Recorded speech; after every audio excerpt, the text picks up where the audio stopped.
Story 1. It made me believe for a long time that no one in my life or whom I met had good intentions, leading me to destroy many valuable friendships and relationships. Story 2. Changes your perspective on everything. I have not experienced extreme trauma, but every event shapes how you see the world. I took a trauma course before, and this is supported by research. Story 3. I have trouble forming true connections because I see everyone in my life as transient. I am also highly independent. My father started throwing me out of the house at 13. As a young child, being homeless exposed me to many difficult experiences. I learned that the only person who would help me is myself. I pretend to care about many things in my daily life, but honestly, it is hard to take anything seriously or to hold on to anyone. I have met so many people that I no longer see individuals. I only see archetypes. I know that another person, whoever they are, is right around the corner. Story 4. I expect the worst from every situation and person to avoid disappointment. I am a very quiet and reserved individual. I socialize only when necessary to avoid being hurt. I do not trust anyone except myself. Sometimes I feel unworthy, and when people are kind to me, I question it. I stopped living in constant survival mode years ago, but it occasionally resurfaces. Overall, I am learning to be happy, but it comes at a cost. Story 5. I was in an emotionally abusive relationship for 4 years. Now I struggle when someone raises their voice, even in excitement. However, it taught me to set clear boundaries and trust my instincts. I am still working on it, but I am getting better every day. Story 6. I have a high pain tolerance, can identify narcissistic people from a distance, and can read body language effectively. Additionally, I've learned to wear masks constantly. Story 7. Hypervigilance to environments, behavior, and emotional changes characterized my upbringing with a parent who had explosive outbursts. I was constantly told I was being watched, so now I feel as though I have no privacy. I have built an emotional wall and find it difficult to describe how I feel because I had to suppress my emotions to appease my parent. I share my feelings with my husband so he can help me name them. I exhibit a fawn response, always feeling the need to fix things and ensure everything goes smoothly. As a child, I learned how to resolve issues that frustrated my parent. I struggle with studying. When it becomes difficult, I often feel overwhelmed and unable to absorb or understand complex information. I was yelled at for not comprehending math as a child, which led to me crying uncontrollably. I pay close attention to details. For instance, I instinctively check the orientation and appearance of shampoo bottles before using them, so I can return them to their original state. My response to vocal aggression is often aggression, as it was the only way to make my parent back off. It took substantial internal work for me to learn to shrug off someone yelling, but it still causes significant anxiety. I find it nearly impossible to cry. As a child, expressing sadness brought me no solace and often resulted in threats of violence, so I learned to suppress my tears.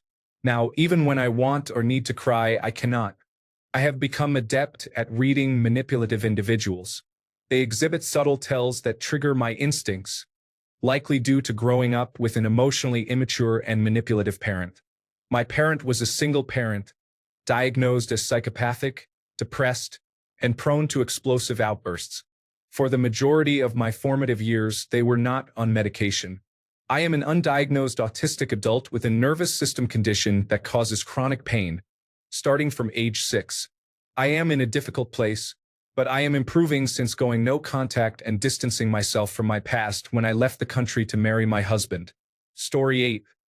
Hard on the outside, but kids and grandkids made me soft on the inside. It's easier to see dishonesty and abuse from a distance. I have the same 3 friends for 30 years. There is no need to add more. The hardest part was learning to like myself and realizing that other people truly love me. Story 9. Things that greatly upset a lot of people don't bother me, especially politics. Family squabbles over trivial matters? I don't care. Take it. It's a very minor situation compared to what I've been through. I used to hoard resources. I'm well beyond middle age, and only in the last year or two have I stopped feeling the need to do that. I've had to actively stop myself from being first in line at the food buffet. Story 10. No one ever believed much of what I had to say as a child, even though 90% of it was truthful. Now, I feel the need to over-explain when I think I might face resistance. This has affected my job more than anything else. Story 11. I do not trust. I am highly independent, which can be frustrating for others. I have empathy that some people view as excessive. I can mask my emotions so well that nobody knows my background until I choose to share it. I cannot form deep relationships in the same way that others can. I am incredibly adaptable. I learn quickly because I have had to throughout my life to survive. I am very tenacious. I have worked hard to appreciate the positive aspects of going through trauma, which I began dealing with as a baby. I used to feel more bitter about my experiences, and if I allowed myself to dwell on them, I could still feel that way. However, I choose to focus on the positive side of what I have endured because I would not be who I am today without those experiences, even though I would not wish them on anyone. Story 12. Ruined my life, giving me borderline personality disorder, anxiety, depression, and stress, which led to psoriasis. All of these affect how I see myself and the world around me. Story 13. I don't think there is a single aspect of my life or personality that has not been shaped by trauma in some way. I feel sad that I will never know who I could have been under different circumstances. Story 14. There is a great book on this called The Body Keeps the Score. Trauma Shapes Mental Health. People can self-regulate behaviors like addiction, overeating, or violent urges unless trauma alters their brain chemistry in a way that makes self-regulation impossible. I have struggled with all three until I learned this and began therapy. Story 15. Here is a list of things trauma gave to me: a dark sense of humor, a prescription for antidepressants, a love for music, interesting stories. Story 16. It made me comfortable being alone, but being alone both sucks and is amazing. It's a double-edged sword. Dealing with people and observing how they operate has made me want to be alone. Uncontrollable circumstances have forced me into solitude. I don't have the patience or capacity to deal with their problems or the world's while I'm managing my own, and often I need to be alone to navigate and stave off difficulties. Other people are busy, or I am, and we can't come together even if either of us wants to. The positive aspect is that I am now comfortable being alone. I take care of myself. However, the downside is that it gets lonely at times because either I don't want to deal with people or I just can't due to various reasons and decisions not always under my control. Story 17. I am convinced all my friends hate me all the time.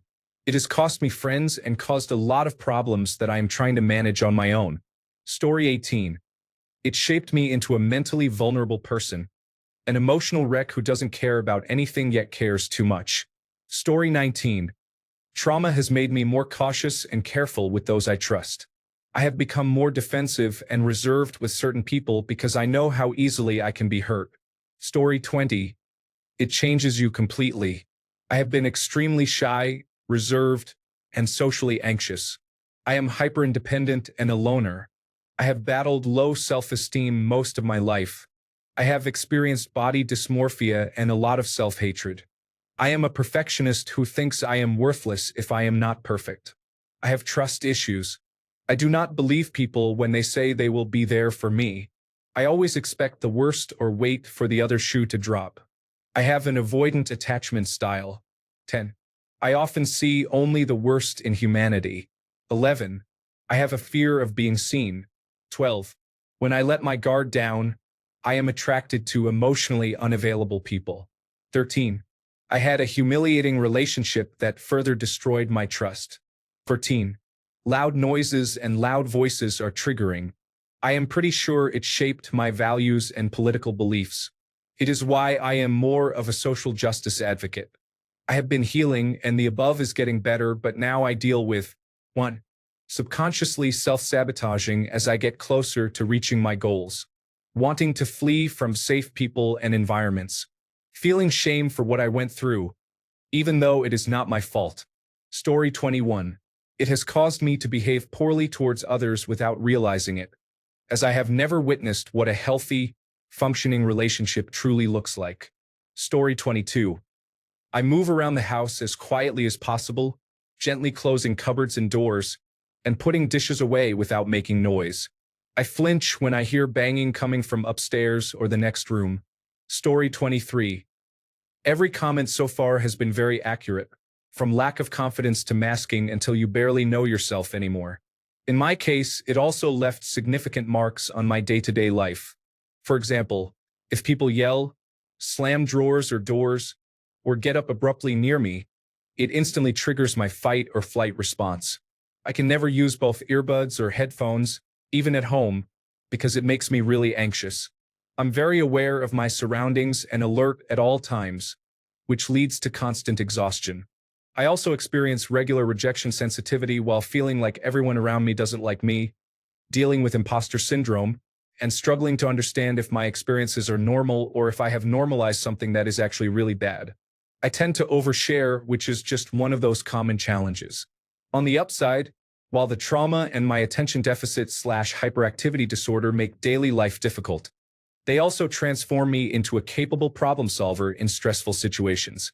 Because of masking, I am often perceived as confident and outgoing and can be somewhat funny, even though I struggle with feelings of failure and social anxiety. Story 24. It has shaped me in many ways.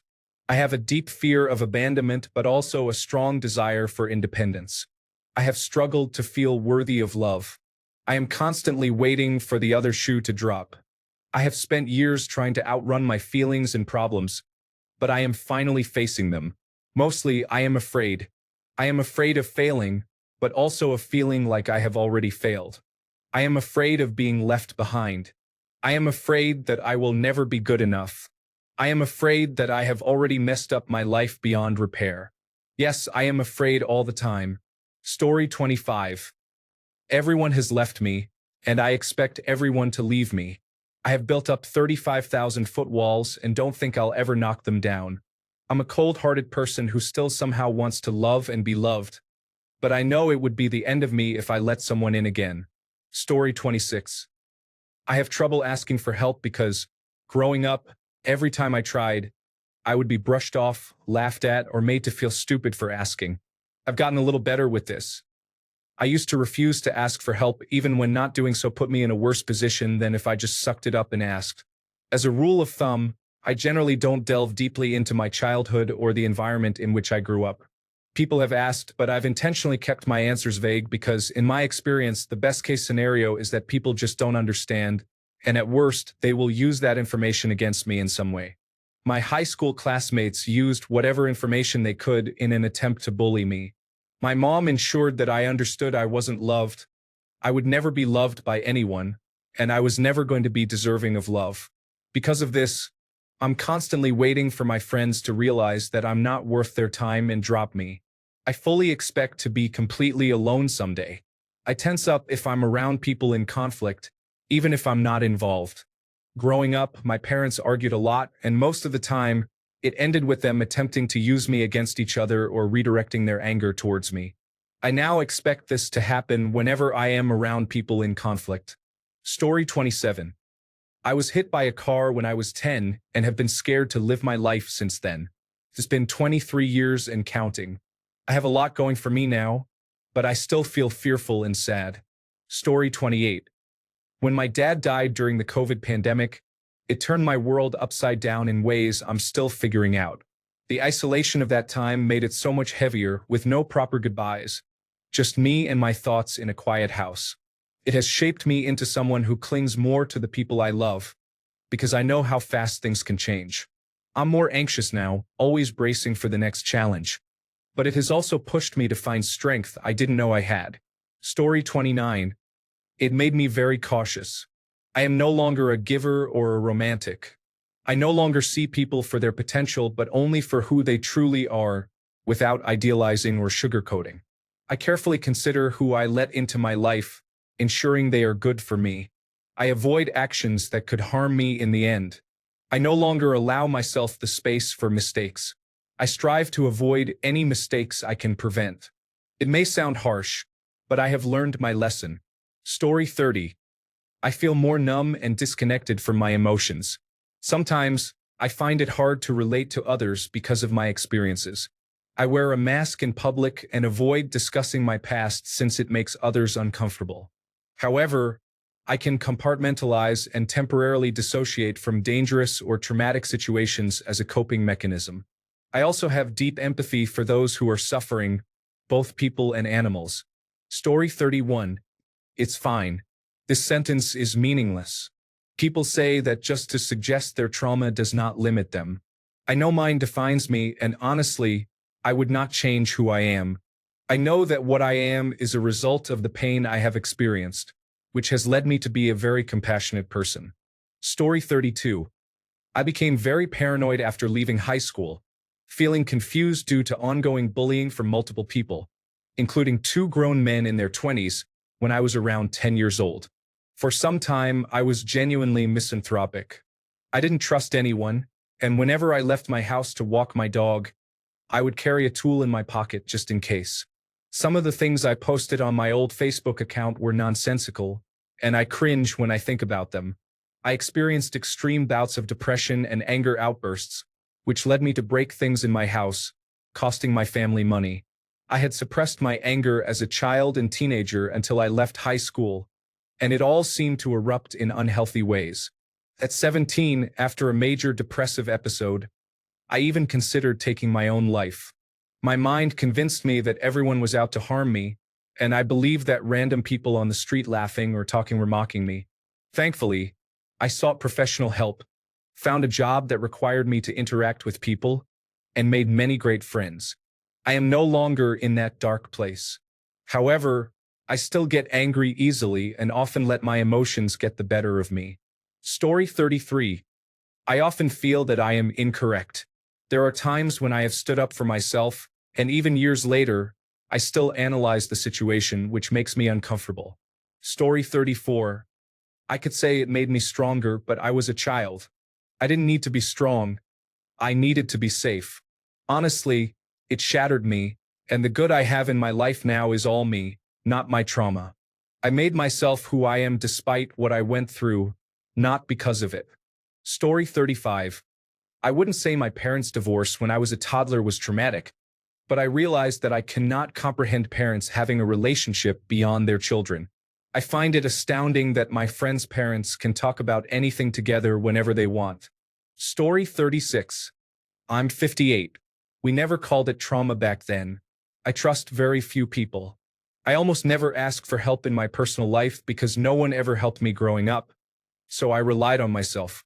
The good news is that it has made me incredibly resourceful and contributed to my success. When I transitioned into management roles, I compartmentalized my personal life from my professional life, so I had no problems delegating or allowing my employees the freedom to do their jobs without micromanagement. I'm also very cautious and won't commit any resources unless I'm confident about the likely outcome.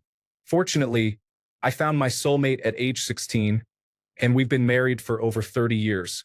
We complement each other because she is a fearless extrovert who will fake it until she makes it.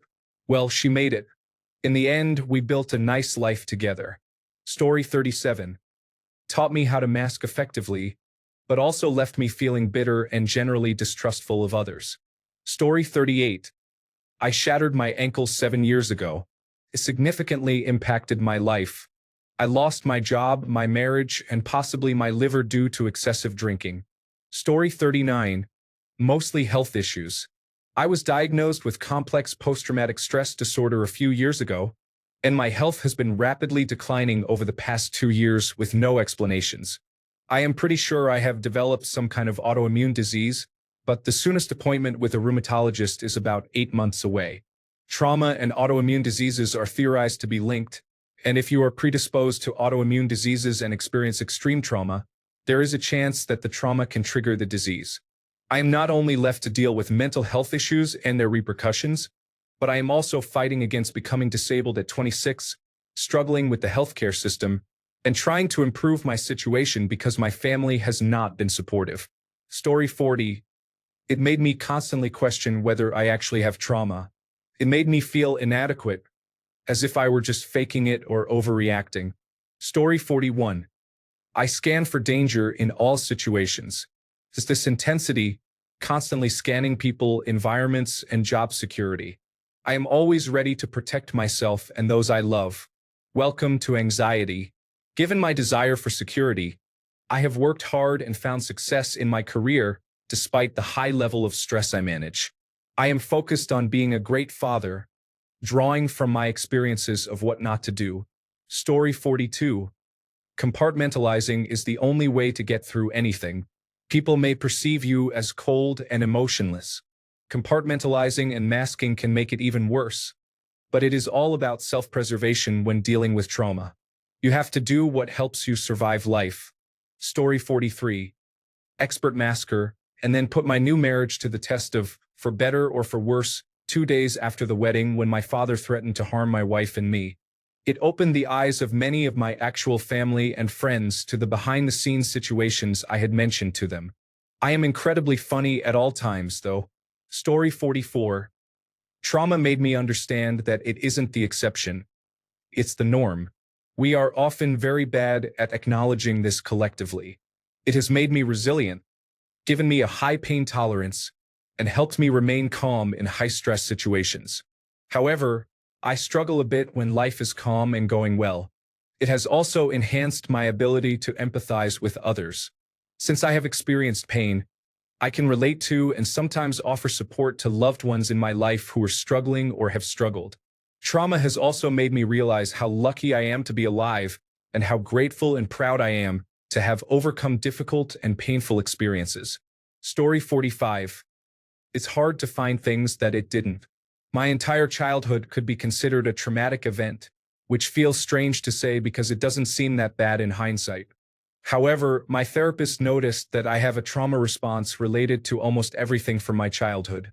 Complex post-traumatic stress disorder is challenging to deal with. Story 46. I'm introverted and tend to be inactive because I have a low stress tolerance. I easily become overwhelmed and I often feel tired. Story 47. I trust no one and have no one to rely on. If I need a pickup from the hospital, I am in trouble. I am completely on my own. It feels safest this way, as no one has ever demonstrated that they can be safe or reliable. Story 48. I don't know where to start. I do know that living in the shadow of my trauma is ending, and I am beginning. Story 49. We were left alone, which was traumatizing for a child at the time. However, that is just the way it was. It made me more independent and capable of fending for myself. Story 50. I am good at hiding my feelings, and if I think you are being threatening in any way, I will cut you out of my life. I am very adept at dropping people. Story 51. I have had challenging relationships in the past where I have been cheated on multiple times. As a result, I struggle with trust issues toward women. Overall, it takes me much longer to allow women into my life if I view them as potential romantic partners. I tend to be intentionally distant around new women I meet. Story 52. I am surrounded by many people, but I have never felt more lonely. I am strong, but that strength comes from having been broken so many times. How has it shaped me? I don't trust anyone and I no longer even know who I am. Story 53. Trauma nearly overwhelmed me with falseness that was meant to provide safety. Confronting it transformed me into a kinder person who can, while respecting myself, help others in a healthy manner. Understanding this prevents me from judging others as I was judged. Story 54. My first relationship was good, but I held on to it until my hands bled. I dragged it on for so long, even when my partner wanted to end it. Eventually, I ended it, and it took me 4 years to come out of that sadness. I realized that people who want to stay will stay regardless of the circumstances. No one can make someone stay if they want to leave. I feel emotionally detached from the people around me now, but I think that's best for my mental well-being. I don't care who stays or who doesn't. I just want to protect my feelings. Story 55. It made me extremely independent, but it also gave me an irrational fear that no one actually likes being around me. They just tolerate me. Story 56. The emotional abuse from my ex made me overly apologetic. I caught myself saying sorry to a chair I bumped into at work yesterday. My current boyfriend points it out whenever I apologize for existing, and we are gradually working on breaking that habit. Story 57. Incredible amounts of overthinking about how I am perceived by others. Some days I feel like a superhero, while other times there is always something that makes me emotionally flinch. I end up shutting down and speaking less overall.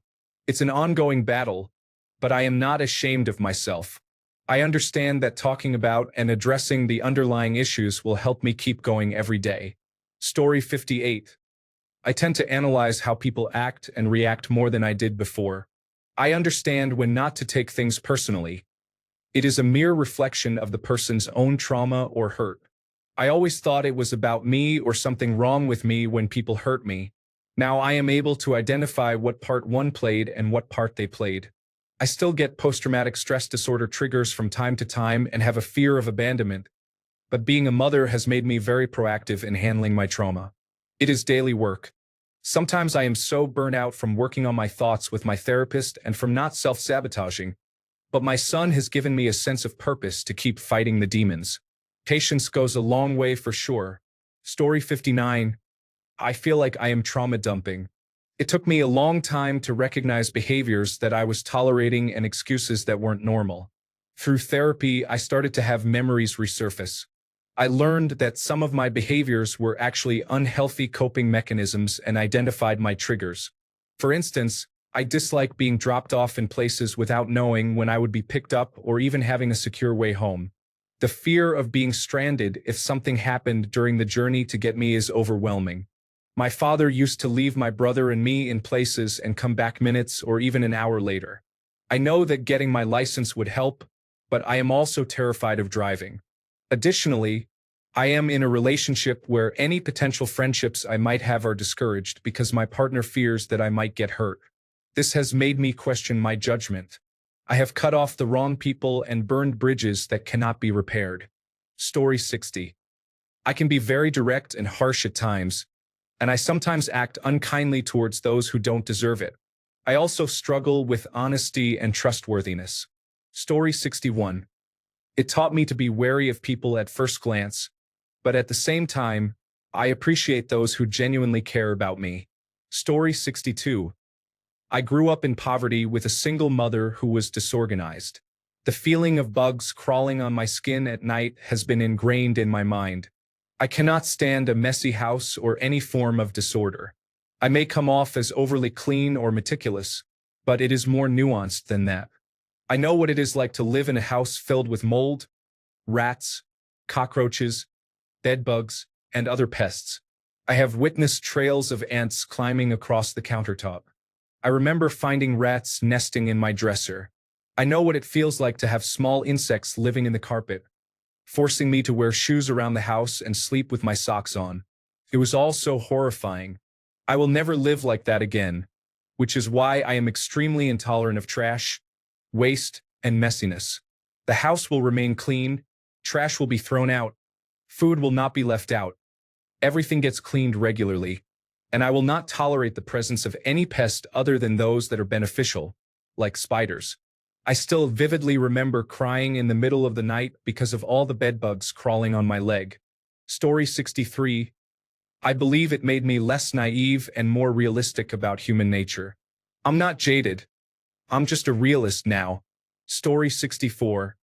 Fiercely independent, I may not excel at anything, but I certainly know enough to try on my own. I don't like asking for help, but I am willing to assist those I care about without hesitation. I am very familiar with how it feels to be let down by those you depend on, and I want to avoid being in a position where I need someone's help if I can prevent it. Story 65. It has made me excessively apologetic. I try hard to make people happy no matter what. I apologize for everything, and people say it can be annoying. I hide everything inside. Story 66. Hypervigilance. I was raised by an alcoholic Vietnam veteran with 100% disability due to post-traumatic stress disorder and combat injuries. I can hear someone walking in the house while I sleep. I can hear everything. I am constantly on alert. Growing up the way I did, I had to be on alert at all times because there was a beating coming my way for the smallest thing. Every day. All the time. Story 67. I am the most capable person I know, and others who benefit from that think it's great. They lack the awareness to understand what it feels like to always be the most capable person, or sometimes the only capable person wherever you are. People get angry when you micromanage, as if it is enjoyable not being able to focus on yourself to help others. However, they then stand around passively when you do not provide clear tasks. Constantly living in trauma means I am always thinking 4 or 5 steps ahead to ensure success in every aspect of my life. It is exhausting, but it keeps instability out of my life. It would be less tiring if other adults engaged their brains more actively. Story 68. I credit it for being instrumental in helping me eventually find antinatalism, so it is a blessing in disguise at the end of the day. Story 69. Mess up my entire trust system. I don't trust easily anymore because I don't want to be hurt or betrayed again. Story 70. I have experienced significant trauma since I was a child, which has deeply affected me for a long time. I am 31 years old, and I still struggle with sexual dysfunction, relationship issues, feelings of abandonment, anxious avoidant behavior, and a lack of purpose in life, all due to this trauma. I am doing much better now than I used to, but I still face many problems and struggles that trace back to my childhood. It is challenging, but one thing I have learned from playing card games is that when you are dealt a bad hand, you must make the best of it. Story 71. It took years of therapy to gain control, but sudden loud noises used to trigger my fight or flight response. For years, the 4th of July was challenging. The sound of fire trucks had a similar effect. Since then, whenever I enter a public building with a large crowd, I look for emergency exits and mentally plan how to reach them if anything goes wrong. Story 72. One thing I learned recently is that I have avoidant attachment. For many years, I thought I was just struggling without any explanation and was terrified I would feel that way forever. It's not easy to open up, but I'm glad there are ways to change. Story 73. It made me more cautious, more independent, and proficient at overanalyzing everything. However, it also made me more empathetic and appreciative of the good moments. Silver linings, I guess. Story 74. Taught me that not everyone is a friend. Taught me to think before I speak and to guard my heart, not trusting easily. It also gave me a strong ability to detect insincerity. I can spot a harmful person from a distance and see beyond their facade before anyone else does. Story 75. Extremely patient, capable of listening for hours without interrupting, open to correction and respectful towards most people, even when they are not respectful in return, willing to take extra steps to help others. Emotionally, I feel almost empty. I talk very little and dread visiting family, especially extended relatives. I struggle to handle kids and almost never open up to anyone I know in real life. Story 76. I learned that most people cannot be trusted, and that I should hide my true feelings, as no one seems to care about the pain I experience. However, I am fortunate to have at least one person in my life who defies this trend. Story 77. Well, I don't know that it was trauma as such, but it definitely shaped who I am. I was in a relationship between 16 and 18 years old, and I truly thought I would marry this girl. She was everything to me. We were great together, complemented each other well, and had good chemistry. We had ups and downs. Sure, but I couldn't imagine life without her. She moved to a city 3 hours away for university while I stayed in my hometown and commuted to my university. Time passed, and although we stayed together, we grew distant. We ended our relationship mutually, and it was absolutely the right thing to do. I was overweight, unmotivated, and not the person she would have wanted to be with. She had grown distant and started to change in ways I didn't appreciate. It was time. I was devastated. It broke me, but I used that anger, sadness, and frustration and poured it all into the gym to become a better person. For years later, I have a much deeper appreciation for myself, love, and the relationships of those around me. I'm pursuing my dream career and am consistently in the best shape of my life. I reflect on it often. It was a wonderful experience, but it ended for a reason. We became different people. She's in a relationship now for a few years, I think. I'm still trying to understand myself better and what is right for me. Remember, it may feel like the end of the world at the time, but it is just a redirection into something that you were always meant to become. Story 78. I am constantly waiting for things to go wrong. I avoid being happy because every time I have been happy, life has found a way to bring me down and show me that I don't deserve it. I have a hard time believing when people compliment me or express their feelings about me, as it has often turned out to be a lie. I always get my heart broken. I expect to be hurt by everyone in my life because that is how it has always been. I pretend to be happy because I can't have the real thing. I am probably a bit jaded and bitter about my life because no matter how hard I try, nothing seems to go right. Story 79. I always stockpile food, with over 10 pounds of spaghetti and various noodles like ramen that I purchase by the case. Additionally, I buy cases of canned food. I have 2 deep freezers that are always full, and I often prepare large meals for leftovers. I also accumulate water bottles, and my basement resembles a shelter prepared for a disaster. I have a significant amount of oatmeal and numerous non-perishable foods. It's about security. I attended a bowling event where they offered free food, and the organizers allowed me to take home all the leftovers, including cold subs, pizza, vegetables, chips, water, and juice. I have sufficient food assistance benefits and receive welfare, which I use for non-perishable foods and other resources. I make sure to utilize them selectively, only consuming items that are close to expiration or in case of emergencies. Story 80. I am constantly afraid to leave my house. I hallucinate seeing and hearing them. I often feel like a horrible person, overwhelmed by guilt, shame, trauma, nightmares, and a complete loss of my mental health. However, I have learned to fight effectively, read people, and be very in tune with my intuition. Story 81. I subconsciously sexualized my trauma from having sex with adult men at a young age. This coping mechanism led to immediate problems with hypersexuality and impulsive behavior. Both issues remain unresolved despite years of regular therapy, even though I am now 28. Story 82. It made me skeptical, cold, and insecure. I now believe that happiness often comes at the cost of hidden betrayal. I am still working on myself. Story 83. My trauma lasted from age 5 to 18.